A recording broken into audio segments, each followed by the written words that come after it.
Et je vous indique qu'aujourd'hui, nous allons parler déjà le 12e épisode, donc il y a 11 épisodes visibles sur la chaîne YouTube Préfiguration, sur celle de l'Espace Déclic, qui m'a invité il y a un an déjà à faire une histoire de la photo, chapitre après chapitre. Et puis cette histoire de la photo, en 12, 11 tomes et 12 aujourd'hui, parle du 19e siècle, de son invention. Et puis récemment, peut-être les 4 dernières fois, j'ai parlé du fait que la photo anonyme avait un rôle à jouer, et que c'était une façon un peu curieuse d'examiner l'histoire de l'art, parce que regarder une histoire de l'art sans auteur, c'est pas forcément banal, que l'image avait justement par sa circulation un sens politique, que ce soit le trucage de photos politiques ou que ce soit les images ouvertement faites par des journalistes à dessein pour aiguiller l'opinion politique. Et on est un peu dans la continuité de ça. C'est aujourd'hui une histoire de la photographie dans le fait que l'image qui sert de fond, vous voyez mon plan, je le montre toujours, je fais pas de PowerPoint. Nous allons voir comment on a inventé les revues illustrées. C'est assez vieux et on va s'appuyer sur des gravures, puis la photo va arriver assez tardivement.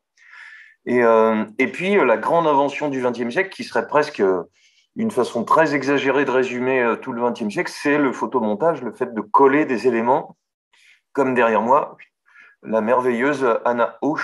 Alors, je ne parle pas allemand, donc on dit Hoch. Je vais prononcer à la française, c'est la seule façon de ne pas l'écorcher, donc ça va être ridicule, c'est Hoch.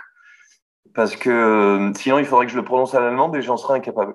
Et puis, sans doute qu'on ne parlera pas du photomontage russe et du surréalisme, mais c'est parce qu'on aura l'occasion d'en reparler, de cette idée que le collage, l'assemblage de photos pas faites par l'auteur, de photos qu'elle a récupérées ici à Nauk et qu'elle a assemblées en les découpant dans des magazines. Voilà, les deux parties en une petite heure, c'est comment ces magazines sont arrivés, comment ils se sont multipliés, et on va voir que les chiffres de tirage donnent le tournis, et comment des artistes vont, en un sens, dans un deuxième temps, ne plus être directement les créateurs des œuvres. Ce sont plus eux qui vont produire une photo ou un dessin, une peinture, mais s'appuyer sur des choses qui existent déjà, dont on pourrait dire, c'est pas de l'ironie, hein, parce que Anna Hawke a parlé d'être à la table de montage. Si on prenait une comparaison très contemporaine, c'est celle d'un disjockey, c'est-à-dire de quelqu'un qui va prendre des sons pas faits par lui, il va les assembler. Donc l'invention de la revue, le collage et Anna Hawke. C'est parti pour aujourd'hui. Aussi un petite image du studio Déclic, d'où je viens et où je retourne à chaque fois, et où on se retrouvera le mois prochain pour parler d'Adjet et de la photo de ville, parce que j'aurai un double rapport avec l'histoire de la ville. Ce que je voudrais donner, si vous ne l'avez jamais suivi, en haut à gauche est écrit la référence de l'image. C'est un petit diaporama que j'ai pris sur le Google Culture, qui a été édité par le musée de la photo Nicéphore-Niepce, qui est une petite merveille à Châlons sur la route de Lyon. Il faut absolument s'arrêter pour voir ça. Voilà comment avant la photographie est diffusée. C'est une idée qui est très simple et très bizarre pour nous. C'est que la photo à ses débuts, ce sont des pièces uniques en fait. Ce sont des œuvres simples. Voilà la première photo de l'histoire de la photo avec la table dressée que je montre pas souvent de Niepce. Sont des images qui vont toucher une plaque photosensible, on va les révéler. Et ce qui est bizarre pour nous, c'est qu'il n'y a pas de pellicule, il n'y a pas un support inversé qui va devenir le positif après. Ça va venir avec Talbot, je vais l'expliquer, l'anglais, mais il n'y a pas non plus de multiples. Alors qu'on l'a vu, on le reverra le mois prochain, le premier théoricien de la photo, Walter Benjamin, parle de l'image à l'époque de sa reproductibilité technique, c'est-à-dire le fait qu'on puisse la multiplier.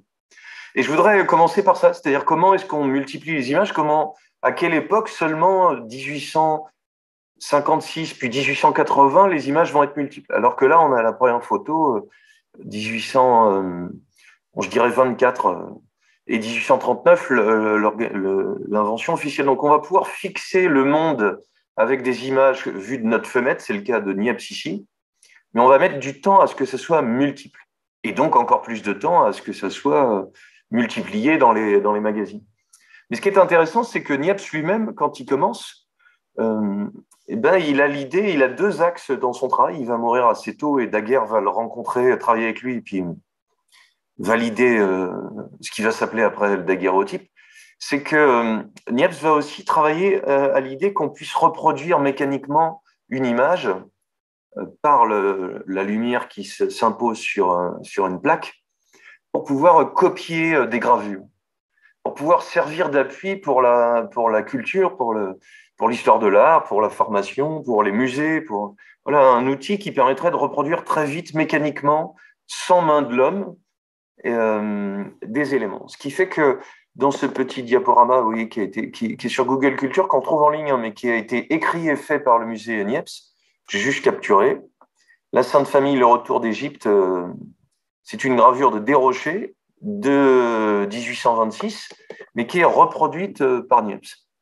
C'est-à-dire qu'il cherche aussi, on voit le résumé ici, les images sont pas très bonnes. On a une gravure de 1650.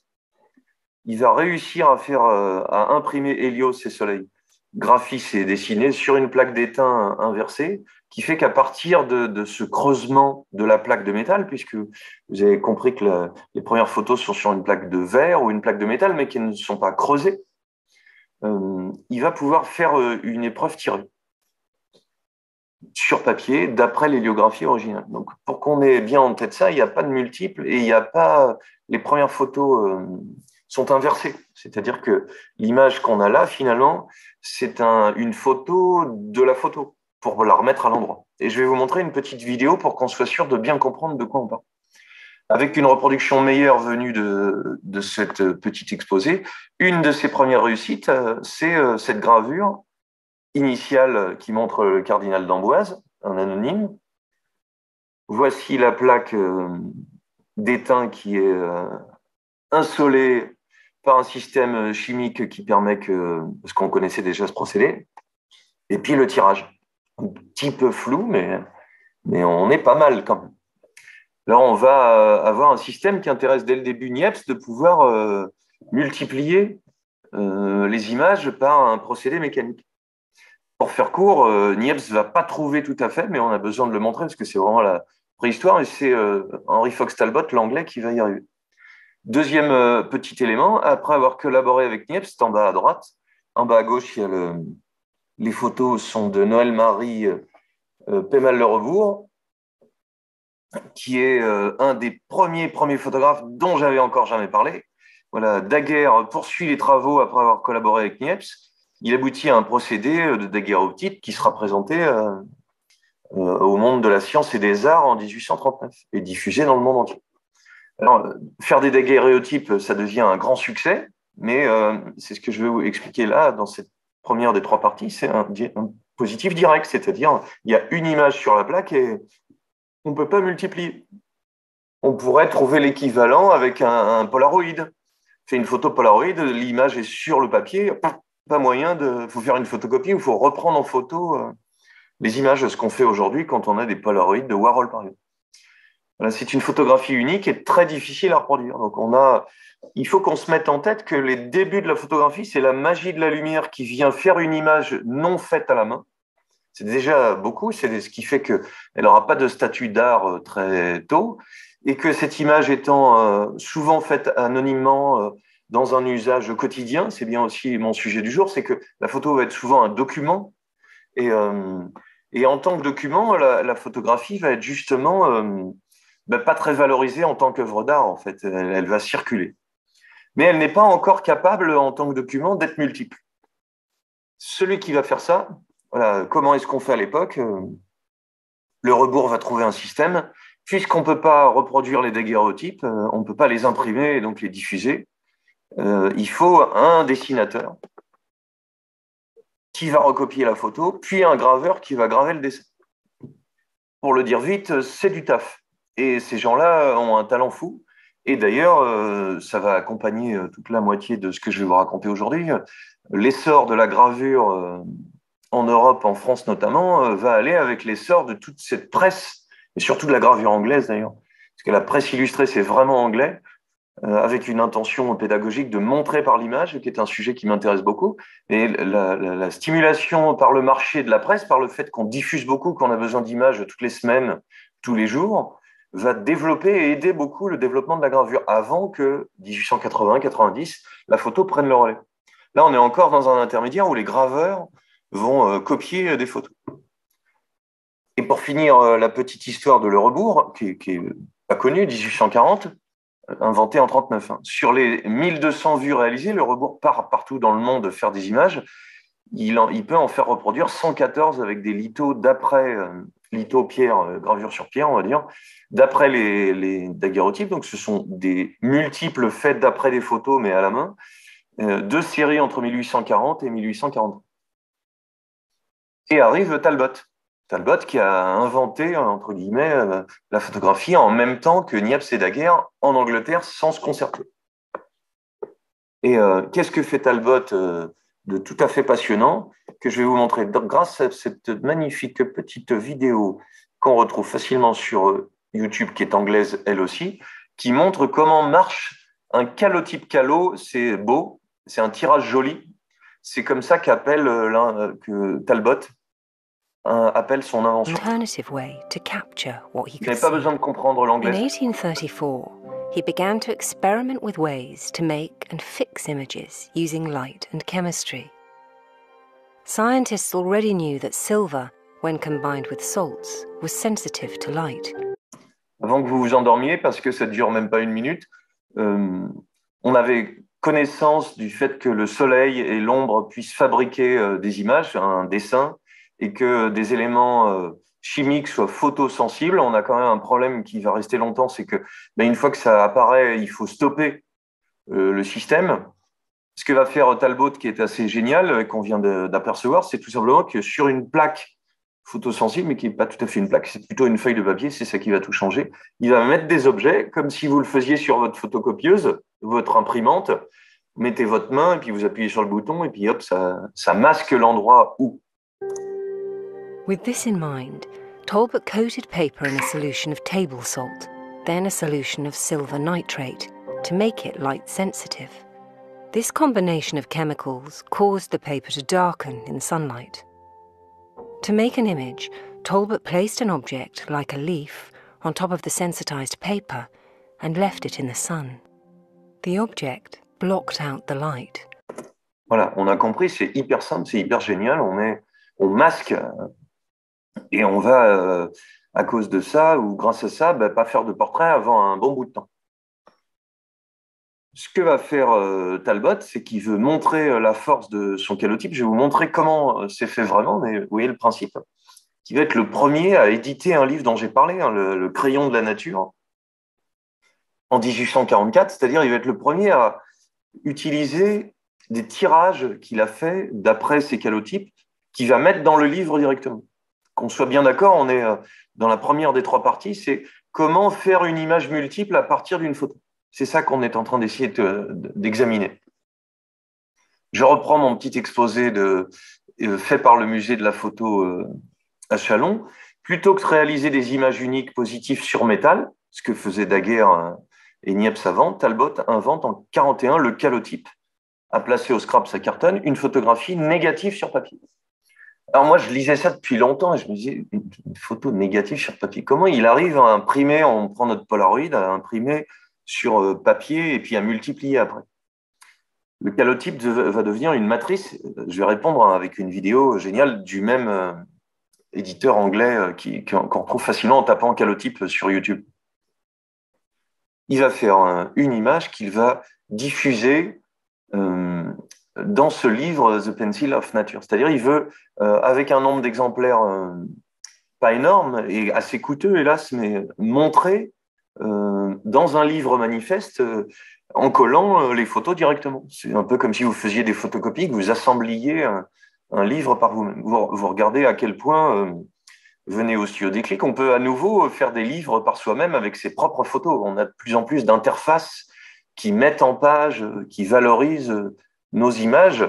Et pendant longtemps, il faut avoir ça en tête, on y reviendra plus tard, dans un an ou deux de conférences mensuelles. Les photos, c'est pas dans des musées qu'on les voit, les photos, c'est dans les journaux qu'on les voit. Et les photos, ce sont aussi dans les livres qu'on les voit. Le support livre, le support magazine, le livre est très supérieur puisqu'il va pouvoir permettre de faire de la mise en page, et le moment où on peut le plus diffuser l'image, puisqu'elle n'était pas considérée comme artistique. On va, par le moyen du livre, avoir des tas de moyens de faire connaître ces images.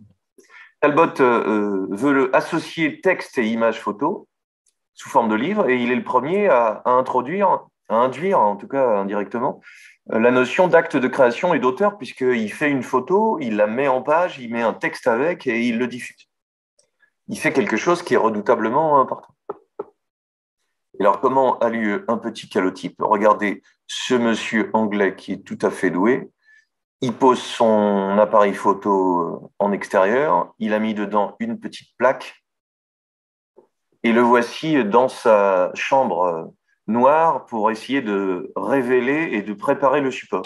Preparing the negative under red light. A light-sensitive solution is mixed. Its active ingredient is silver nitrate, which darkens when exposed to light. Drops of a weak acid solution are added to balance out the effects of the silver nitrate and keep light areas light. The sensitizer is applied to paper, which is placed inside a wooden holder for a camera. The camera. Jusque-là, vous avez compris, on a mis la matière photosensible, masqué l'élément, on va le mettre dans l'appareil, on va faire une prise de vue, ça, je pense que tout le monde comprend. Mais on va voir juste après comment il fait un multiple. Is loaded, and the lens cap is removed to let light in and expose the paper negative inside.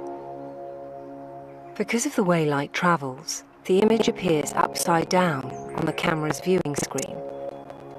In bright sunshine, it takes around 3 minutes to capture the image.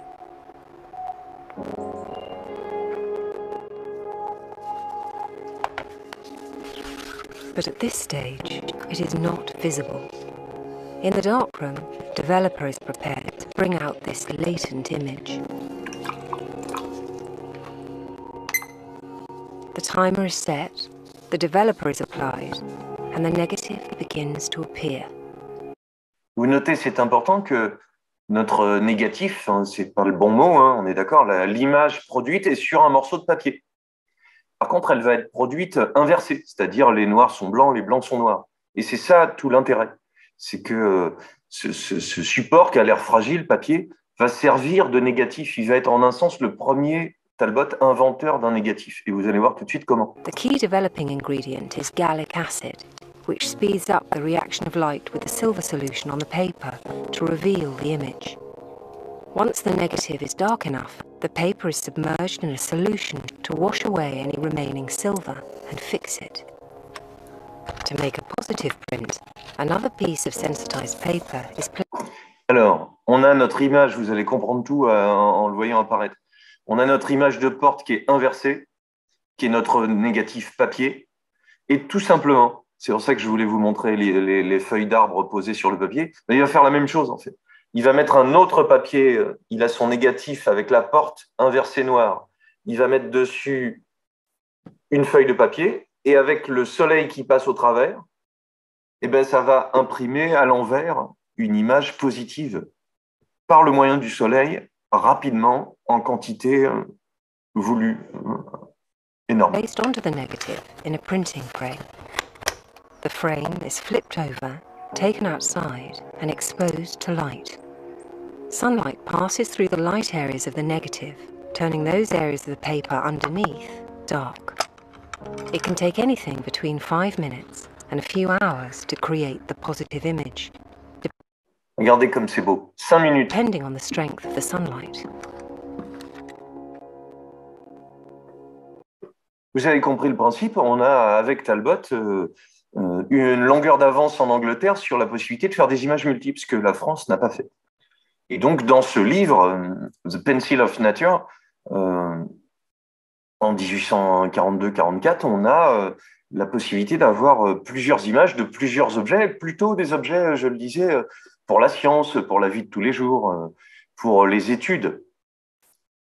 Et puis, des sujets qui sont une merveille, comme qu'on peut imaginer quand on découpe. J'ai montré Anna Atkins l'autre fois, c'est-à-dire comment avec des algues, des fleurs, des herbiers, de la dentelle, on peut fabriquer tous ces éléments, et on va voir que Anna Hawke a un peu rapport avec ces sujets du collage et du photomontage.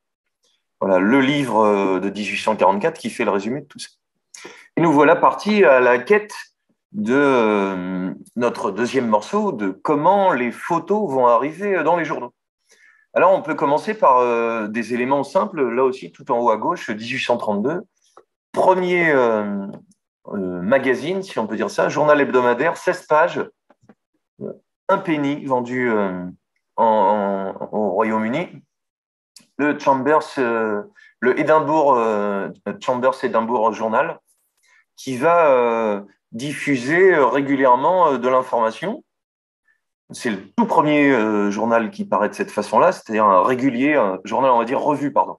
C'est-à-dire quelque chose de régulier, publié avec justement un contenu qui n'est pas tout à fait le même selon les journaux. Et regardez ce qui est écrit en haut, 84 000 exemplaires.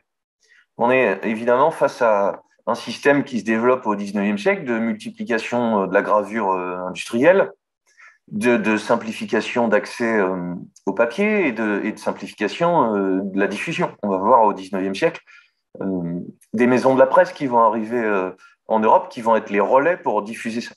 Et bien qu'on passe aussi par certains journaux, on va le voir, avec des crieurs qui vendent à certaines heures certains éléments. 1832, on est presque il y a 2 siècles, hein, c'est-à-dire un système de diffusion plutôt en Angleterre qui va montrer et donner accès à tout le monde à beaucoup d'informations. Mais cette information qu'on croit neutre, qu'on essaye plus ou moins selon le programme politique, ce serait un peu long à faire, même si il n'y a pas énormément de sources sur cette histoire des revues et sur cette histoire sur cette histoire des revues illustrées, surtout. C'est le concurrent qui arrive juste après, Penny Magazine, voilà, qui coûte pas cher du tout non plus, lancé en images, avec des gravures dessinées à la main, mais qui sont très spectaculaires, qui est la réponse au Chambers Edinburgh, qui est sorti seulement 2 mois plus tôt. Et 3 chiffres simples. Le Penny Magazine, 1832 aussi, hein, première année, 200 000 exemplaires. C'est énorme comme système de diffusion en Angleterre, hein. Deuxième élément important, et qui est écrit en haut aussi, en 1832, on a 75% des écoliers en Angleterre qui sont analphabètes. Et 300 000 enfants ne vont pas à l'école. C'est-à-dire 300 000, oui, petit chiffre, 30 millions. C'est-à-dire qu'on a besoin des images. On a besoin des images pour impressionner, pour toucher tout le monde, puisque tout le monde ne sait pas lire.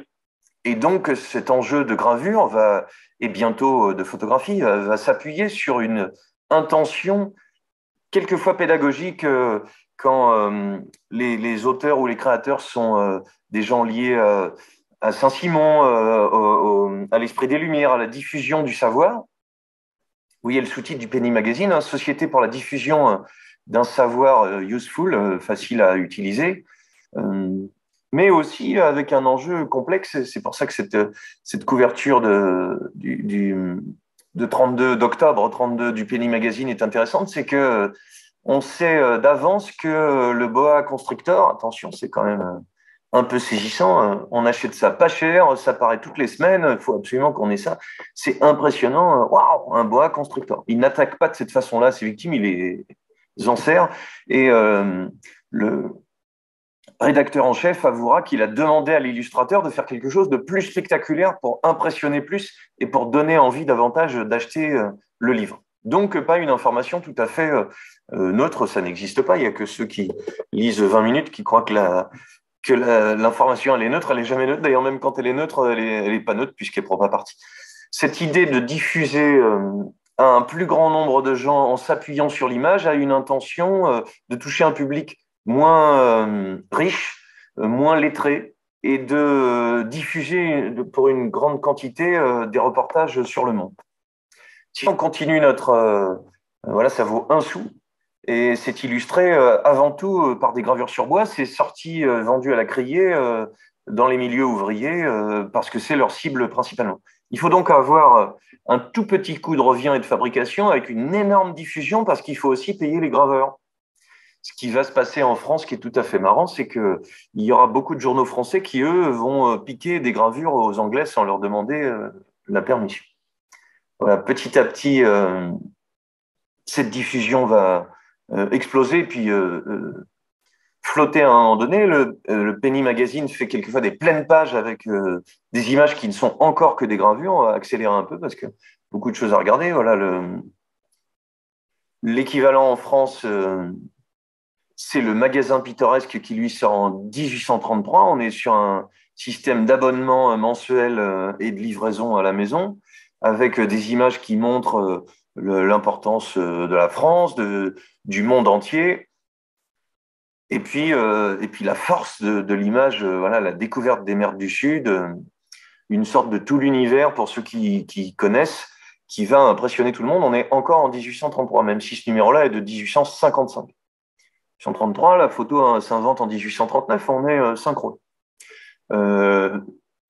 Le Londres illustré, qui va avoir une grande importance, on est en 1842, où on a une façon d'insérer les gravures à l'intérieur de l'image et de jouer avec. Toujours la même chose, avec la tentative d'assassinat de la reine Victoria, donc un gros tirage qui va être beaucoup diffusé, on est en 42. L'illustration dont on trouve quelques traces quelquefois dans les vides-greniers en France, on est en 1843. Et cette illustration, quand elle est lancée, vous voyez, on retrouve une sorte de compilation de ce que ces images montrent. En fait, elles montrent un pays qui par des images, cherche à montrer qu'il a des valeurs, des paysans qui travaillent, des richesses de patrimoine, de terroir. Là, c'est aussi dans cette partie du 19e que le régionalisme va se développer, qu'on va justement, en colonisant les pays qui nous ont rien demandé, chercher aussi à valoriser une notion de nation qui va être très forte et qui, dans les aléas politiques du 19e, qui sont assez forts dans tous les pays d'Europe, jouer à consolider des changements politiques très forts. J'avance encore un peu. Voilà, dans l'illustration, on a une tête de Raphaël Ancien. On a pensé que le peintre avait fait une sculpture. Cette sculpture vient, vous vous en rappelez peut-être, d'un album photo de Blanquart-Évrard. C'est celui qui a inventé les albums photos dans les années 50. Et le voilà reproduit en 52. Donc, une sculpture prise en photo par Blanquart-Évrard, publiée dans un album photo, gravée pour un magazine. On a la même chose, un journal illustré en 43 en Allemagne. On aurait la même chose assez facilement un petit peu après en Espagne. Et notre illustration qui montre les faits divers étrangers, le monde extérieur un peu partout. Avec, vous le voyez, c'est ça qui m'intéresse, c'est le petit sous-titre d'après une photo de banque. C'est-à-dire, on a une gravure assez bien faite, petit à petit, qui va être faite par une machine, mais qui est d'après une photographie. Blanquart-Évrard, dont je vous parlais, va diffuser, je reviens à mon petit procédé, en 52, un album qui s'appelle Égypte, Nubie, Palestine, Syrie. Non, Blanquart-Évrard, c'est le. Pardon. L'album photographique, c'est Maxime Ducamp qui fait cet album sur l'Égypte. Ici, Charles Marville avec une série sur la cathédrale de Chartres. C'est-à-dire des livres qui contiennent des images photographiques avec un procédé de copie. On a la presse qui se développe et puis des livres très luxueux qui coûtent très cher, mais dans lesquels il peut y avoir des débuts d'images. Voilà, Zalman qui a fait en 56 ce monument de la ville sainte avec des reproductions photographiques. Ça coûte très très cher, et dans lequel on va pouvoir retrouver texte en dessous et images intégrées. Et qui va nous donner, ici, Blanquart-Évrard dont j'avais parlé, un principe de diffusion de l'image. Vous voyez que c'est l'arrière-plan qui est imprimé avec tout le texte, et puis comme on avait, pour les plus anciens qui connaissent, la photo est collée avec un point de colle, puisqu'elle est tirée à part. On va mettre du temps à pouvoir tout imprimer en même temps. Alors, le monde illustré, que voici, il a une petite particularité, c'est ça qui est intéressant. contrairement à ses concurrents qui misent sur l'actualité en images, Le Monde Illustré ne met pas en valeur le nom de ses contributeurs artistiques puisqu'il les a piqués sur des gravures anglaises. Mais on a des auteurs, alors là aussi, la littérature française et anglaise va se nourrir de Eugène Sue, Sand, Dumas, tous ces gens qui ont écrit des feuilletons parce que ça paraît tout le temps et qu'il faut tenir en haleine tout le monde. Voilà. Et puis, ce qui nous intéresse dans le fait que ça ne soit pas de la photo, c'est que cet incendie des Halles centrales d'après nature par Charles Morel représente quelque chose qu'une photo ne pourrait pas montrer, obscurité, clair-obscur, mouvement, fumée, et que la gravure est encore à même de pouvoir diffuser. Il nous faudra beaucoup de temps pour que ce poids des mots et le choc des photos, il faudra que la photographie, en plus, arrive à une sensibilité assez efficace. Alors, ce qui m'intéressait pour finir sur cet univers illustré, c'est l'édito qui est signé par Théophile Gautier, parce que là aussi, il y a voilà à quoi ressemble l'univers illustré. On est 40 centimes le numéro, un système d'abonnement, 18e année en 75, ça commence en 58. Théophile Gautier qui fait un édito dans le premier numéro. Nous ne serons pas seulement un journal d'images, nous serons à la fois un journal et un livre. Nous contiendrons la chose sérieuse et la chose légère. Ce qui va nous amener sur mon sujet numéro 2, c'est-à-dire que les photos sont des documents, elles montrent des trucs qui se passent en fait, et puis c'est pas des œuvres d'art, c'est juste un compte-rendu de quelque chose. Et c'est aussi parce qu'elles sont des documents mineurs, entre guillemets, qu'on va pouvoir les découper, qu'on va pouvoir s'en servir pour les réactiver et passer à autre chose. Parce que quand je découpe la Joconde, c'est pas la même chose que quand je découpe la tête de Macron.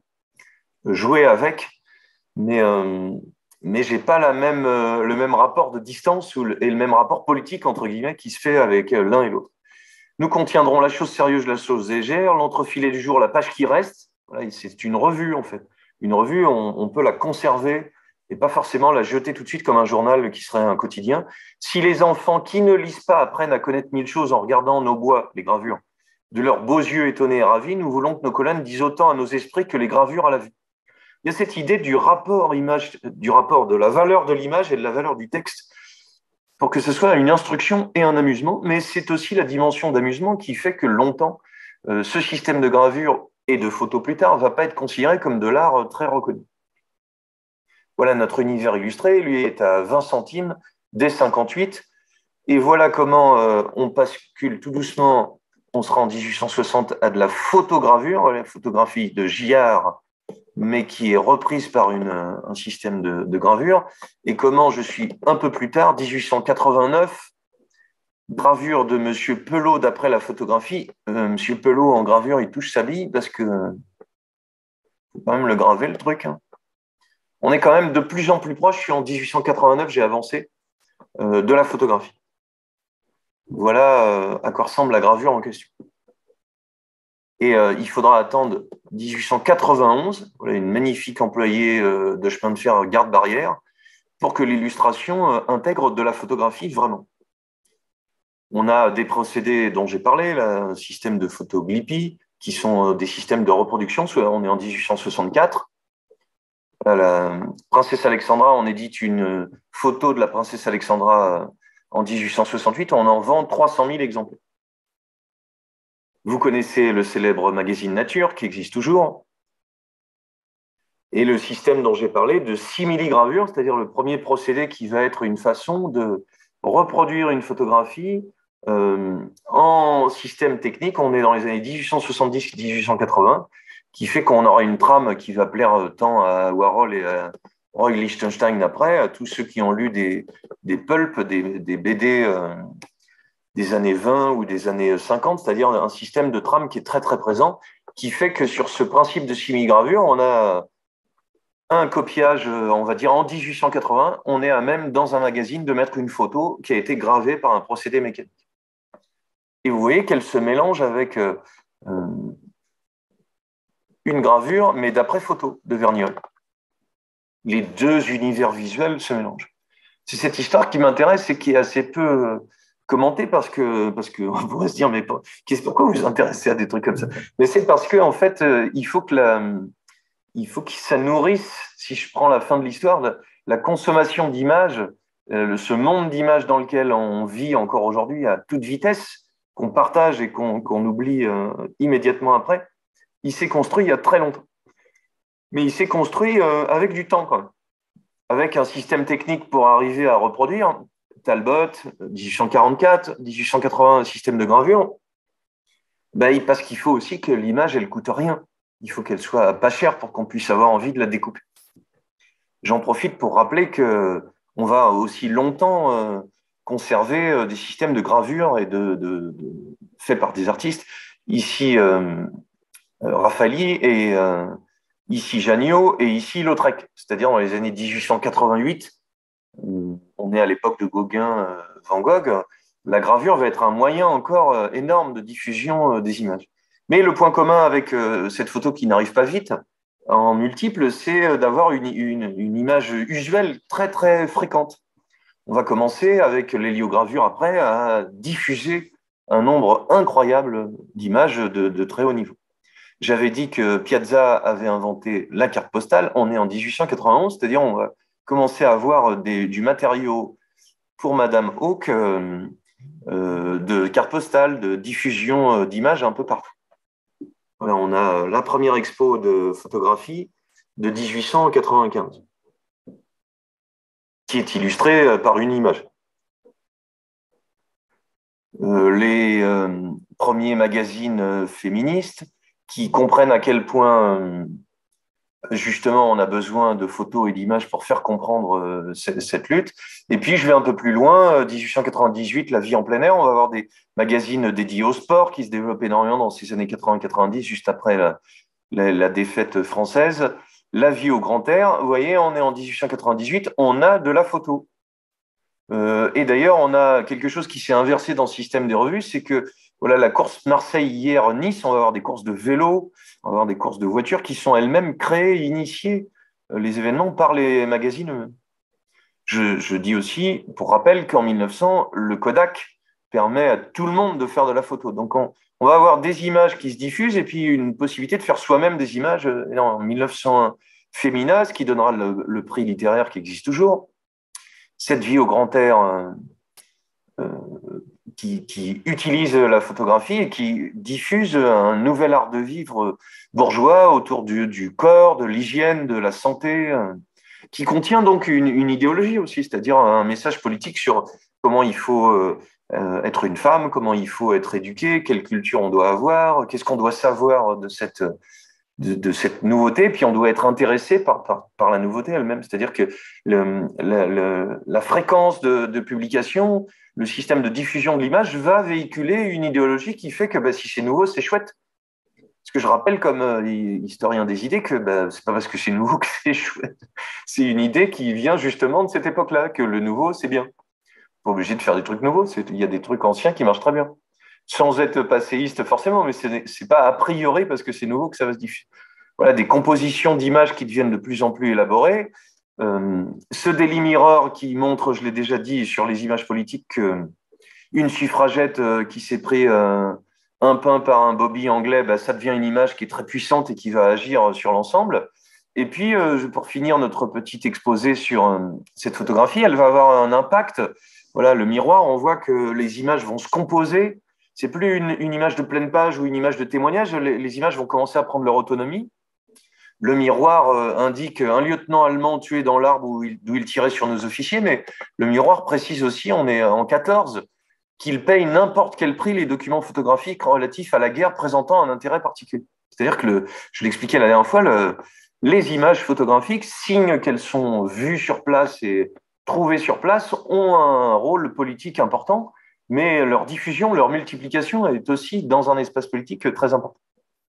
On peut finir vite avec le fait que des magazines, regardez, j'aurais même pas besoin de commenter, 1928, la photo est intégrée dans l'affiche, une publicité Hermès de 1929 qui est un photomontage, Jazz Magazine du 15 septembre 1929, voilà, photo dans les années 20, de la publicité qui coupe l'envie de se raser pour toujours, parce que ce jeu de photomontage et de projection est un peu incroyable, des photoreportages qui viennent du livre de Stein sur photographie et société, de Gisèle Freund, un article qui montre que Mussolini est un grand papa très gentil et sportif, c'est-à-dire de la pure idéologie politique dans des magazines euh, insérés. Et puis Hitler qui va poser pour des photographes pour étudier ses postures. Bref, toutes ces images, toutes ces circulations des images, affiches de cinéma, mode, vive le cinéma.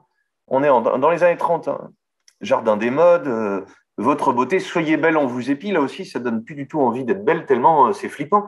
Toute cette imagerie, toute cette diffusion d'images, vous voyez que je glisse doucement vers la troisième partie qui va parler des dadaïstes et d'Anna Hawke en particulier, c'est que ça calibre un art de vivre, une façon de se tenir, un standing et un rôle que les femmes vont devoir avoir, comme dans n'importe quelle société, mais qui est valorisé par ce développement de la bourgeoisie sur le 19e siècle, c'est-à-dire d'une richesse qui n'est pas acquise comme par l'aristocratie, par héritage ancien, mais sur un temps court, et qui donc va vouloir, par l'image, montrer sa réussite.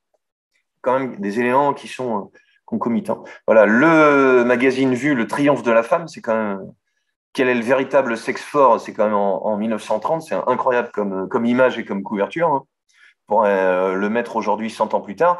Et surtout, un petit clin d'œil à mon ami Nassib Traboulsi du Chiot Déclic. La photographie, l'héliogravure qui permet de diffuser va permettre ce jeu de composition de la page. Parce que s'il y en a un qui est fort sur ça, c'est monsieur Nassib Traboulsi. Voilà. Mêler photographie et texte de façon fluide et dynamique. Vous voyez que les photos sont couleur, pas couleur. À l'intérieur de l'image, il y a de la couleur. On peut avoir une typo qui joue un peu partout. Miss France vue à la loupe, haha.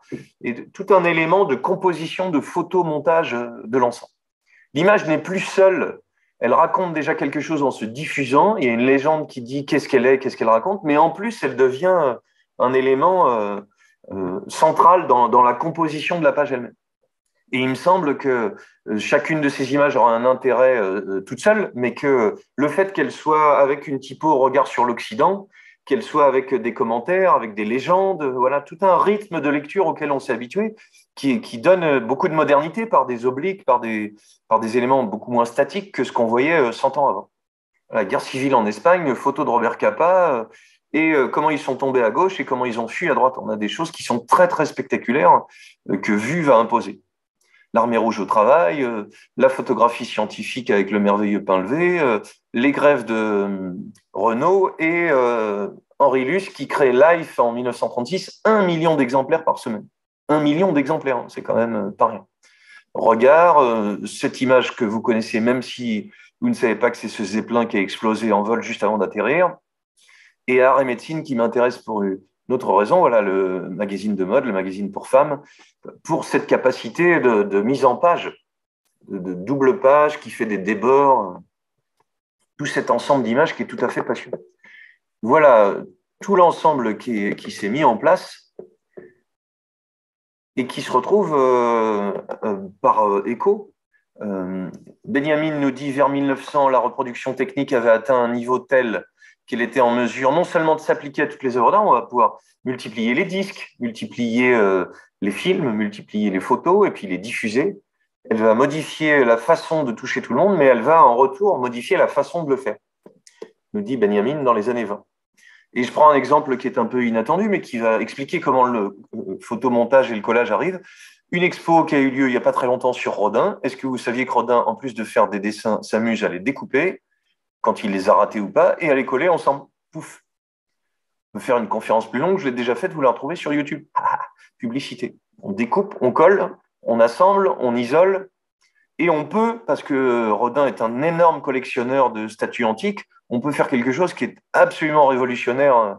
Il a 1336 objets collectionnés, hein, c'est pas rien. On peut faire quelque chose qui est incroyable, c'est sur un objet ancien, coller ses propres sculptures. C'est pas raisonnable, monsieur Rodin, quand même, de mettre un objet qui a peu de valeur, mais qui est archéologique, hein, qui est une urne antique, une sculpture à lui, jusqu'à, sur un corps antique, coller une main de squelette. Le principe de coller se retrouve, chez Rodin, c'est très spectaculaire, hop, une version de cette muse tragique avec bras, sans bras, avec bras. Coller et additionner, c'est le principe qu'on retrouve chez Gaudi, coller, chez Apollinaire, des piles de soucoupe, des fleurs, un calendrier, pim pam pim, je dois fiche près de 300 francs à ma problogue, je préfère me couper le parfaitement que de lui donner. Voilà.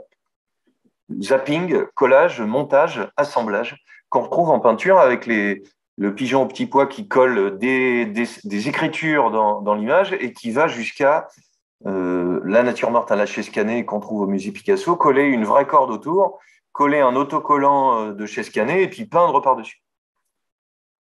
Coller comme principe d'assemblage. Soit dit en passant, j'y suis passé un peu vite et je peux revenir en un instant. Des femmes des années 70, artistes Myriam Shapiro et Melissa Meyer, disent que les collages de Picasso et Braque, ce ne sont pas eux les vrais inventeurs. Elles vont inventer un terme qui s'appelle les fémages, c'est-à-dire le fait que des femmes collent dans des albums, fassent ce qu'on pourrait appeler du scrapbooking bien avant, et des tissus, des jeux avec les photos elles-mêmes. Donc ici, Lady Filmer qui découpe, on est en 1860, dans des magazines, c'est une dame anglaise qui va découper dans des magazines à propos de la vie collective publique, de la reine, de la famille royale, des gens un peu célèbres, ou d'elle-même, coller, découper, assembler. Alors, ce que Shapiro et Meyer indiquent, c'est que finalement, quand c'est Picasso et Braque, c'est bien, c'est les inventeurs du collage, et puis quand c'est une petite dame qui fait de l'ouvrage, de dame, ben, ce ne serait pas de l'art. Voilà.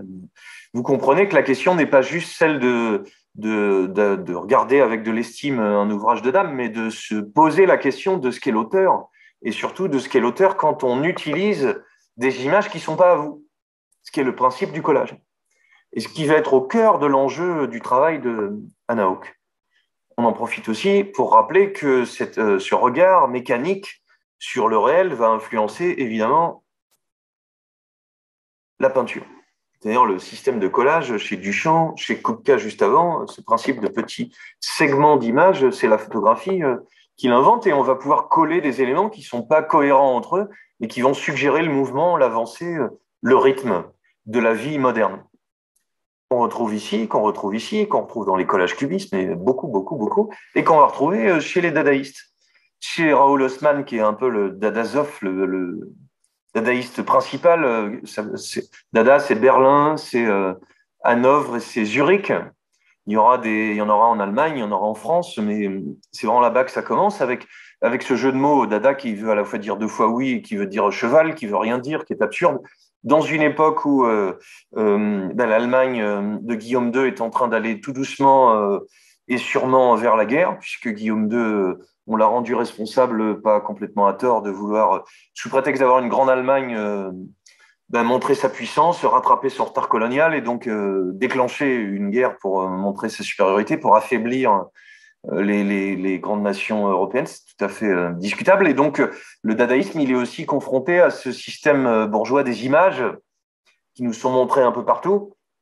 À l'esprit de notre temps, un collage un porte-monnaie, un gobelet de soldat, puisqu'on est juste avant la guerre. Hein. Si Dada est absurde, c'est aussi parce que la guerre arrive et qu'elle va avoir lieu et que personne n'arrive à l'éviter. Une règle, Tatlin, qui est un des grands créateur russe qui a une tête remplie d'un mécanisme qui est comparé aux organes du corps, des cartes, on va appeler ça des régimes d'images, c'est-à-dire des sortes d'images qui viennent d'endroits différents. Georges Grosz, qu'on connaît surtout comme un peintre, qui va mélanger du dessin à de la photo qu'il découpe dans des journaux par morceaux, qu'il recompose. Vous voyez comment les éléments d'une image passe dans l'autre, et puis se joue par le graphisme.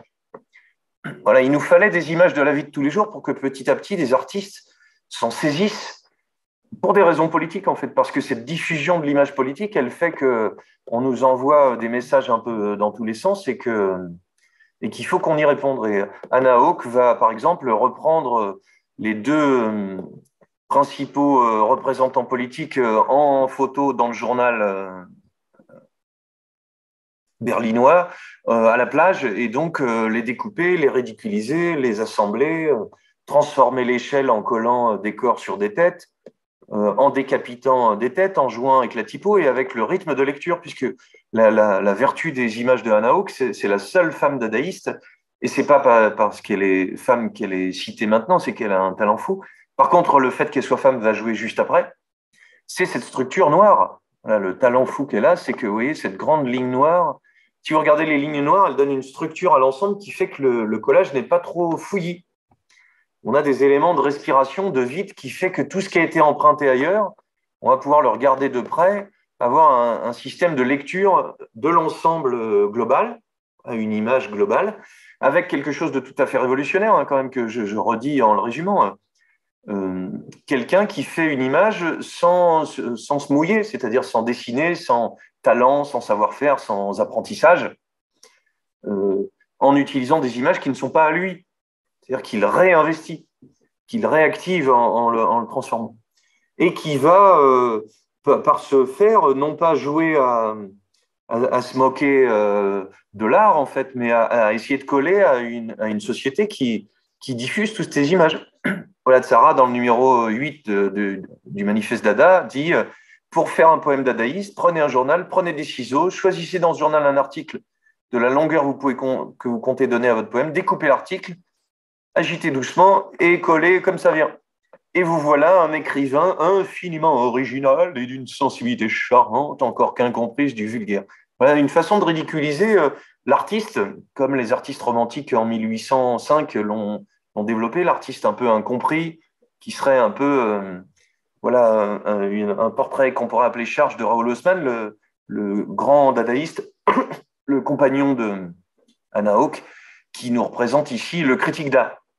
Le critique d'art, il ne voit plus rien puisqu'il a des yeux, il a un timbre à coups de latte sur la tête. Des images qui viennent, un timbre, sa carte de visite à lui, des photos découpées qui font une espèce de silhouette, des tampons, des éléments qui viennent de la publicité, du graphisme par-dessus. Voilà, les dadaïstes, c'est le collage roi et le magazine roi, c'est-à-dire le système de diffusion d'événements qui, la plupart du temps, et c'est la vertu des dadaïstes très supérieure en ce sens-là aux surréalistes, c'est-à-dire rien garder, vraiment de l'éphémère pur. Ils vont inventer la performance pour cette raison-là, c'est-à-dire improviser de la poésie devant tout le monde, improviser une musique devant tout le monde, improviser une sorte de pièce de théâtre devant tout le monde, par jeu de collage, par interruption, par rythme absurde qui joue avec l'absurdité de la situation et avec la réaction du public surtout. Un petit canevas, un public et de la surprise. Voilà, Georges Grosz va s'associer à Hertzfeld. On a les 4 avec Haussmann et Hannah Hawk. On pourra ajouter Kurt Schwitters. On a quelquefois des collages dada qui sont que de l'écriture. Mais l'image est au cœur du projet. Raoul Haussmann, ici, encore avec un collage, quelquefois va jouer avec la multiplication et on a plein de fois le même objet.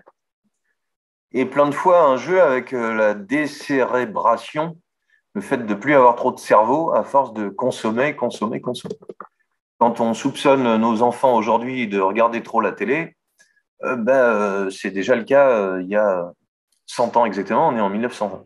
Voilà, le numéro de Dada, numéro 3, Raoul Haussmann en photo ici avec son monocle et sa grande gueule, Georges Grosz, Bader qui est encore le 6e qu'on pourrait ajouter, qui est assez efficace dans la provocation, le même Haussmann qu'on va retrouver dans ce collage ici, qui est un de ceux les plus connus, ABCD, sa photo à nouveau, sa carte de visite, des comètes et un régime d'images pour les plus sensibles, attention, de la typo, des tickets, des cartes du monde, une voie lactée, du petit graphisme, des gribouillis, sa carte de visite, un toucher vaginal qui vient d'un magazine médical, un billet de banque, et pour les plus observateurs, c'est pas moi qui l'ai dit, 2 formes arrondies autour d'un objet oblong qui doit indiquer quelque chose d'un peu sexuel. On va se le dire comme ça. Encore Georges Grosz, vous voyez le principe du collage comme système de création pour faire des sculptures qui sont à 2 doigts de se casser la figure, ou pour ici, on a Haussmann et Hannah Hawk que voilà, Georges Grosz au mur, et Georges Grosz, l'auteur de cette petite ridicule tête de cochon sur uniforme d'officier prussien. Voilà, le slogan, la poésie peut être de l'écriture, la peinture, entre guillemets, peut être un assemblage d'écriture, le collage se retrouve en peinture, jusqu'à mélanger peinture et collage. Vous voyez, c'est une peinture qui a été collée sur la peinture de Georges Grosz. Première grande foire internationale de Berlin, avec un petit bémol, puisque tout ça n'est pas tout à fait parfait. Voilà, les œuvres de Schwitters, elles sont plus abstraites. Là, ce sont des systèmes de tampons les uns sur les autres. Mais Schwitters va ouvrir la voie au fait de coller des objets dans la peinture, de façon plus radicale encore que l'a fait Picasso. Y compris, il avait le sens du like avant tout le monde, deux petits chatons, histoire qu'on adore. Et il va ouvrir la voie à ce qu'on appellera le néo-dadaïsme, c'est-à-dire dans les années 50, ce que Robert Rauschenberg, le peintre américain, avant Warhol, va refaire, en fait. C'est-à-dire la même chose, un principe de récupération d'objets invalides, sans intérêt, puisque ça va aussi avec le... On démonte le statut d'auteur, mais on utilise aussi des objets imprimés, des images qui ont l'air de ne pas jouer à quoi que ce soit. Alors, les photomontages de Heartfield montrent quand même le père et ses enfants donc, qui dirigent une armée de soldats squelettes ou une armée d'enfants. Ce pas des petits photomontages. On a l'impression que Dada va vouloir être abstrait, mais Heartfield, voilà, il fait de Hitler un Superman, on est dans les années 30. Je vais passer doucement de 18 à 30. Les grands industriels qui financent la politique d'Hitler, voilà, des choses qui sont très puissamment dénoncées par le photomontage. Toujours Heartfield, qui est un des plus politiques de l'ensemble, qui montre que Goebbels fait passer Hitler dans son accession au pouvoir, c'est tout à fait vrai, pour un gauchiste, qu'on retrouve en couverture de magazine. Le photomontage est un jeu avec cette société des médias et de l'image, mais un jeu politique qui rebondit. Voilà pourquoi cette organisation, cette séance numéro 12 est après la photo politique, un système de jeu avec l'image politique qu'on trouve un peu partout. Et c'est comme ça que nous pouvons conclure avec Anna Hawke. Parce que Anna Hawke est un pur génie, méconnu. Première grande exposition sur elle en France, 1979. Elle avait 80 ans, elle était pas très loin de mourir. Elle a été maîtresse de Raoul Haussmann, l'organisateur principal, qui va la défendre parce que Schwitters, Bader n'était pas trop chaud pour qu'il y ait une fille chez les dadaïstes. Elle va, lors de la Première Guerre et de la Seconde, être une de celles qui va le plus conserver, elle est à gauche encore, les archives de Dada, parce que tous ces gens avaient soit disparu, soit s'étaient éclipsés, soit étaient morts. La voilà encore avec Raoul Haussmann dans cette exposition dadaïste. Et ce qui est intéressant chez Anna Hawke, c'est son talent de composition, je l'ai évoqué, son goût de l'analyse politique, ça on va le voir aussi, mais aussi un art qui va avec son statut de femme, c'est-à-dire que ce qu'on voit ici qui s'appelle Da Dandy, on a un petit dada ici, mais on a, il nous faut un peu de temps pour le voir, elle-même, avec ce qu'on attend d'une femme, le sourire, les grands yeux, le collier, les bracelets, les chaussures à talons. Mais déjà questionné, et on mettra du temps à le voir, il faudra ces années 1970 pour qu'on comprenne à quel point Anna Hawke est toujours aussi pertinente. En fait, elle n'est pas dans une attaque frontale politiquement, elle est en train de montrer que le rôle des femmes au foyer en tant que belle gonzesse peut être questionné, c'est qu'elles peuvent être autre chose que ça. Donc, cette façon d'instrumentaliser les femmes va être au cœur du travail de Anna Hawke, parce que si vous regardez bien, le profil du dandy, c'est celui de Haussmann. Vous voyez, le nez ici, la bouche, le menton. Donc, elle est à la fois au centre de l'intérêt de son amant, elle est dans toutes ses pensées, et en même temps, elle ne voudrait pas être que ça. Anna Hawke a un grand sens du photomontage, quelquefois dans la première partie de ce que je vais montrer là en 2 minutes, très simple, des fonds unis, des jeux d'échelle, de décalage, avec des choses qui sont découpées, vous voyez, des cuillères, des couteaux, qui redéfinissent le visage des femmes ou leur rôle de jolies filles. Là, c'est elle. Un jeu de déformation, de défiguration avec les enfants. avec les femmes, je le dis, et avec ce qu'on attend aussi de l'image des femmes, de la coiffure, du port de tête, du corps. Le photomontage politique, il est aussi dans ça, dans le fait de jouer avec des éléments de décoration jusqu'à fabriquer une image qui est de plus en plus complexe. Voilà, là, il y a un élément de décor qui joue, on n'est plus avec seulement des figures, un élément de décor qui fait que la composition par les images est de plus en plus élaborée. Vous avez vu tout à l'heure que Raoul Haussmann s'est baladé d'une photo à l'autre, mais on a des photos en plus grand nombre qui se retrouvent d'une œuvre à l'autre, qui circulent. Et puis, des choses qui peuvent devenir très impressionnante, puisque celle-ci, qui a l'air d'être un grand fouillis, même si les grands vides clairs nous aident à nous y retrouver, est un des grands chefs-d'œuvre aussi qui est à Berlin, parce que déjà, c'est un photomontage, une coupe au couteau de cuisine à travers la dernière époque culturelle ventripotente allemande de Weimar. On a l'empereur qui est là, on a des féministes qui perdent leur tête, on a le pouvoir en place, dans toute la partie supérieure, on a Dada et la liberté de ces femmes, on a Raoul Haussmann avec sa grande gueule qui est en bas, on a une carte qui localise les endroits où les droits des femmes sont plus développés, on a des tas d'éléments qui nous disent que, alors que Karl Liebknecht vient d'être assassiné, là on est en 1920, qu'il faut qu'il rejoigne le dadaïsme. Et le simple fait que, alors, le titre, à travers la dernière époque culturelle ventripotente allemande de Weimar. D'ailleurs, j'ai vu que c'était ventripotente, c'était aussi gonflé à la bière. On voit bien l'état d'esprit de ce que c'est. La charge politique vient de critiquer la représentation, la manipulation de l'image, le fait que Dada va ridiculiser tout ça, que l'empereur peut être presque un jouet avec sa roue autour qui peut être actionné. Et puis on a Lénine qui se retrouve être un petit danseur.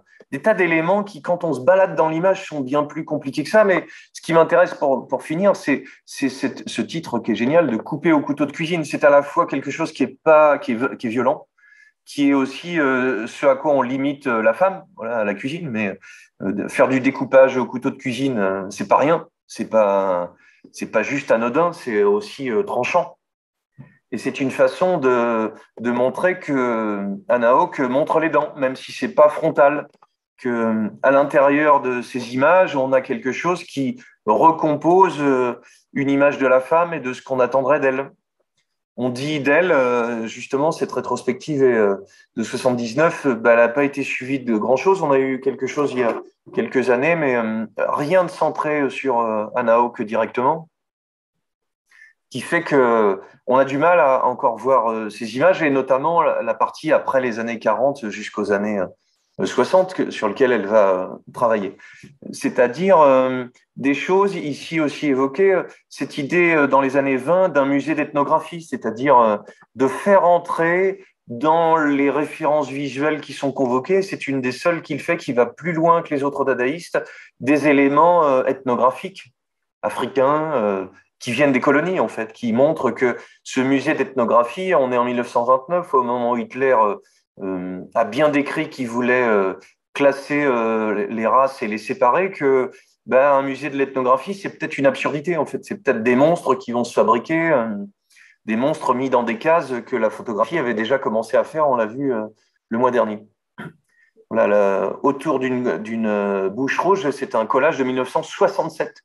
Anna Hawke va être très longtemps, très discrètement, une redoutable collagiste qui résume bien l'ensemble de cette virulence, en fait. Là encore, les deux élus transformés dans une petite vaguelette ridicule et enfantine. Ce système de diffusion de l'image, il existe chez les Russes, chez Rodchenko, et il existera, évidemment, on le reverra plus tard, chez les surréalistes avec Claude Cahun, un jeu d'image sur l'image, ici créé par elle-même, mais à d'autres moments, comme un photomontage de l'ensemble de son travail. Cette culture de l'image, on la retrouve, elle est partout, hein. Elle est dans Life qui va accompagner notre vie. Ces images qui montrent ce qu'on ne voit pas, la lune, le chagrin, la naissance, les événements, la starification qui sera au cœur du travail du pop art. Et nous verrons, j'ai été un peu... Là, on est en 1947 seulement, hein. C'est le tout début du pop art, c'est un collage de Paolozzi en anglais. Warhol, c'est les années, fin des années 50-60. Un jeu aussi avec ces images montées, assemblées. C'est Hamilton aussi en Angleterre. Tout ça vient de cette diffusion de l'image. L'image est partout. L'image photographique a pris le relais de la gravure et va ne plus arrêter de se diffuser. Et elle va devenir la matière première des artistes. Et donc, en retour, on le verra le mois prochain avec Adjet qui va fournir des images pour les peintres, mais aussi fournir un intérêt pour le processus de fabrication de l'image plus important encore que l'image elle-même. Qu'est-ce qu'on fait de ces images? Comment ces documents vont prendre un rôle différent quand, par exemple, les surréalistes les regardent? Je vous remercie et à bientôt.